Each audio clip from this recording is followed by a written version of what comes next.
प्यारे पाकिस्तान दे करोड़ां गरीब ते माड़े दुबड़े ते निमाणे शहरियां दी तर्जमानी करदी होई एक नज़म तुहाडी सेवा दे विच ते अपने हुक्मरानां दे हजूर पेश करन लगा।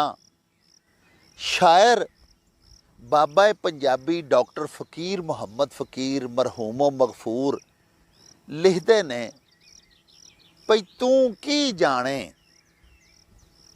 भुख नंग नूं तू की जाने तंगी, तू की जाने भुख नंग नूं तू की जाने तंगी, ते तू की जाने किवें गुजारे खलकत भुखी नंगी। तू नहीं वेखे दुखियारां दे भांबड़ बनदे हौके, ते तू नहीं वेखी किस्मत दे नाल लड़दी भुख तलंगी।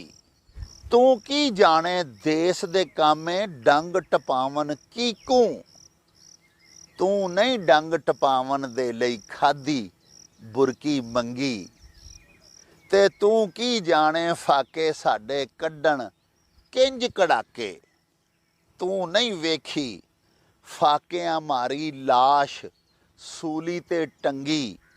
ते तू नहीं वेखे मजबूरां दे लीरां लथे लीड़े, ते तू की जाने नंगे किवें रात गुजारन नंगी। आए दुख वंडावन दे लई ते दे गए गम वधेरे, कीती साडे नाल लीडरां कार सदा दो रंगी।